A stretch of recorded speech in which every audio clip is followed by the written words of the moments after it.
Isso seria o... É uma complicação isso aí, gente. É uma tremenda de uma complicação. Tem uma palavra em grego, que é o daimon, que ninguém sabe traduzir esse negócio direito. Os filósofos mais rigorosos traduzem o daimon por gênio. Nesse sentido, a eudaimonia, que é felicidade na nossa maneira como a gente aprendeu no seminário, nada mais é do que o bom gênio, ou talvez o bom estado de espírito. Então, nesse sentido, daimon seria o bom estado de espírito, o gênio. Por outro lado, alguns traduzem daimon como demônio mesmo, ou então como anjo. É um baita embaraço lidar com essa realidade que é viva, mas incorpórea. O que é isso? Mesmo os intérpretes atuais têm dificuldade de definir bem esse negócio. Vamos para frente? Próximo texto, texto 3. Como que está abaixo do primeiro provém dele. Eu quero só que vocês percebam agora aqui o movimento de processão, procedência. Páginas 56 e 57. Texto 3. Só pode haver um princípio como esse, pois se houvesse outro, ambos se tornariam um, uma vez que não se trata de princípios corporais. O uno não é um corpo. Nada simples pode ser um corpo. Então essa ideia do simples aqui para o uno. Quando a gente fala que Deus é simples, a gente está justamente identificando a simplicidade de Deus tem a ver com o fato de ele ser não múltiplo, não complexo. E não me pergunte como é que isso se relaciona com a doutrina da Trindade, que eu não tenho a mínima ideia. Apenas o uno não é um corpo, nada simples pode ser um corpo, pois o corpo é gerado, mas o primeiro princípio não é. O primeiro princípio é ingerado. Apenas um princípio incorporal e completamente intocado pela multiplicidade poderia ser o primeiro. Então perceba o que é o primeiro?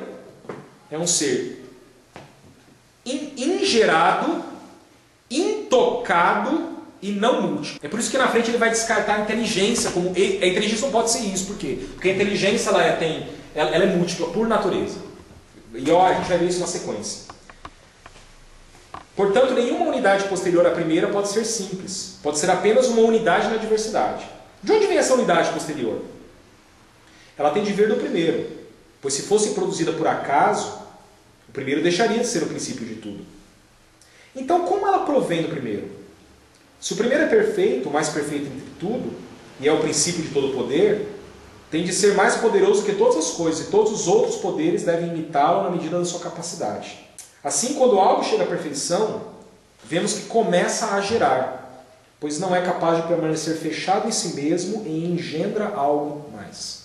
Então essa frase merece destaque, por quê? Porque a perfeição, ela produz algo. A perfeição produz algo. Porque é perfeito, ele engendra uma segunda realidade. E o que a primeira realidade, o uno vai gerar, vai engendrar? Ele vai engendrar a inteligência. Então, página 57. Ponto 2. Se o gerador fosse o princípio intelectual, luz, o que fosse gerado por ele deveria ser menos perfeito que ele, óbvio. Mas deveria estar muito próximo a ele e ser semelhante a ele. No entanto, como o gerador está acima da inteligência, é necessário que o gerado seja a inteligência. Então, a inteligência não é o gerador, é o gerado, é isso que ele está advogando aqui. Mas por que a inteligência não é o gerador? Em outras palavras, por que a inteligência não é o primeiro princípio? Por que a inteligência não é essa realidade primeira de todas as coisas? Porque o ato da inteligência é a intelecção. Ou seja, isso significa que a inteligência se torna indeterminada enquanto contemplação no momento em que contempla o objeto inteligível. Mas é por ele determinada, de certo modo, tornada perfeita. Por isso foi dito, da díade indeterminada e do uno provém as formas ou ideias e os números. Pois as ideias e os números constituem a inteligência. Por isso a inteligência não é simples, mas múltipla. Esse texto difícil de mastigar e de entender, ele está basicamente dizendo o seguinte: a inteligência, à medida que a inteligência, no ato de inteligir, é indeterminado. Mas quando intelige algo que seja esse copo, o copo determina de alguma maneira a inteligência. De tal maneira que o que você tem quando você contempla o copo e intelige o copo? Você tem o ato da intelecção que é indeterminado, mas o produto dela, não seria o produto, mas aquilo que é inteligido está posto, e isso determina a inteligência. Não existe inteligência sem objeto. Não existe sobre o que eu intelijo. Não há inteligência sem ter o que inteligir. E a inteligência não é um fim em si. Não. É um meio de compreender Não é que a inteligência não é um fim. A inteligência é é o ato puro da razão. Na medida em que eu intelijo, eu não tenho só o ato. Eu tenho o que é inteligido junto. Senão o ato não faz sentido. Porque ele está falando o seguinte, eu tenho duas coisas, e isso forma a díade. Uma coisa que é indeterminada, que é o ato, e aquilo que é inteligido, que é determinado. E essa díade não pode ser o uno, porque a díade é múltipla. E é por isso que a inteligência não pode ser o uno. É só o que ele está falando aqui. A inteligência não pode ser o uno, por quê? Porque tem uma díade. Porque ele precisa do E o uno é uno, não é díade. O uno é singular, a inteligência não é singular. Ela é díade, ela é múltipla. O uno não precisa de nada. Não, o uno ele não... A inteligência depende de... E é interessante, porque o uno, nesse aspecto, o uno não intelige nada. O uno só intelige alguma coisa, e é aí que eu li que tem uma certa influência sobre Spinoza, essa coisa, cara. Que o uno só intelige algo a partir daquilo que procedeu dele, que é a inteligência. O uno só pode inteligir algo por meio da inteligência que procedeu dele. Ele em si mesmo não pode inteligir nada. Porque se em algum momento ele pudesse inteligir alguma coisa, ele teria que ter alguma determinação posta sobre ele. E aí já não seria mais uno. E ele Seria teria que múltiplo. ser dois objetos, então. Teria que ser dois objetos ao mesmo tempo. Tá claro isso? Claríssimo. Ouve o grilo. Cri, cri. Próximo texto. Tá, deixa eu pular algumas coisas aqui. Ele pode contemplar a si mesmo. Ele pode contemplar a si mesmo. Ou amar a si mesmo. Tá, página 64, sobre a origem e a ordem dos seres que vem depois do primeiro. Eu quero destacar um pouco então o que é a inteligência? A procedência do uno. O que é a alma agora? A alma vai ser a procedência da inteligência. Parágrafo destacado aí na página 64. Este segundo transbordamento, o da essência da inteligência, é a alma. Então o que é a alma? É o transbordamento da inteligência, que veio assim à existência, mas a inteligência permaneceu inalterada.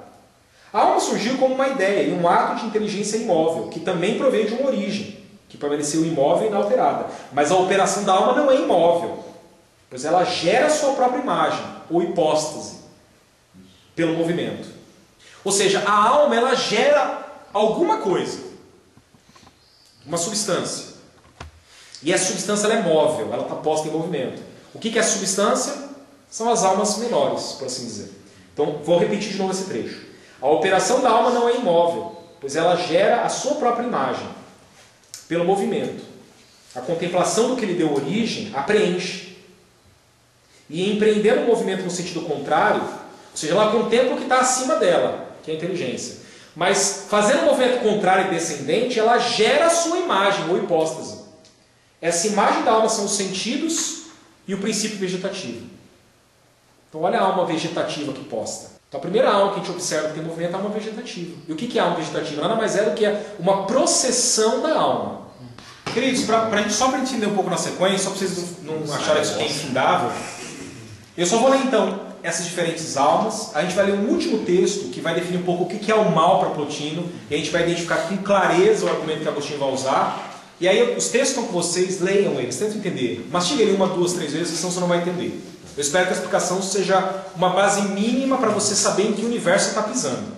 Mas depois a gente vai dar uma olhada nas confissões, nos trechos, só para vocês verem como a gente vê muito do plotinismo dentro de Agostinho. Interessante. Então, só para então, esse penúltimo texto que a gente vai olhar. Ponto 2, página 65, sobre os tipos de almas. No caso da alma que entra em uma espécie vegetal, o que está ali é uma hipóstase. A mais rebelde e menos intelectual delas, mas é uma hipóstase. Que alma é essa? É a alma vegetal. No caso da alma que entra num animal, o que prevalece e a conduz para lá é a faculdade sensorial. Então o que é a alma sensitiva? É a alma animal. Nesse sentido, os vegetais não sentem. Os animais sentem. Mas sentem por quê? Porque dentro deles está posta a alma sensitiva. E o que é a alma sensitiva? Uma processão da grande alma. No caso da alma que entra no homem, e dá para ver claramente essa ideia da alma que habita o corpo, não é? O corpo como sendo um invólucro para a alma. No caso da alma que entra no homem, o que prevalece no movimento exteriorizante é a faculdade racional. Ou seja, nós temos aí a alma racional. Como a alma tendo se originado na inteligência, tem esse princípio imanente em si, ela tem um desejo inato pela atividade intelectual e pelo movimento em geral. Ela está dizendo o seguinte: assim como a inteligência procede do sumo bem e deseja ele por contemplação, tudo aquilo que procede da alma também faz esse movimento. De tentar desejar a alma, que é o princípio de movimento, e no caso do homem, o princípio de atividade intelectual. Tudo bem? Último texto de Plotino, antes da gente voltar para Agostinho. As três hipóstases iniciais. As três hipóstases iniciais.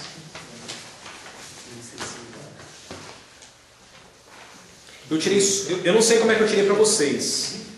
Esse é o texto 6, não é? As três hipóstases iniciais. E eu acho que eu peguei só esse trechinho mesmo. Só esse trechinho, tá bom. Só ele tá bom. É só para vocês verem essa questão do mal. O que é o mal?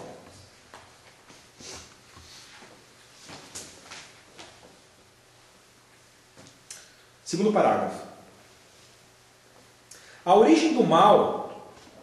Não, vamos pegar antes, que senão fica ruim. O que pode ter levado as almas, elas que eram parte do mundo mais alto e pertenciam completamente a ele, a esquecerem seu pai, o divino, e a ignorarem tanto a si mesmas como a ele? Essa pergunta está posta na experiência cotidiana. Por que os homens não conseguem perceber que tem essa alma para ser contemplada? O que fez com que os homens se esquecessem dessa alma e dessa realidade aqui? Que pela razão a gente consegue conceber. O que fez os homens esquecerem disso? A origem do mal que as tomou, ou seja, o que fez os homens se esquecerem dessa realidade é o mal.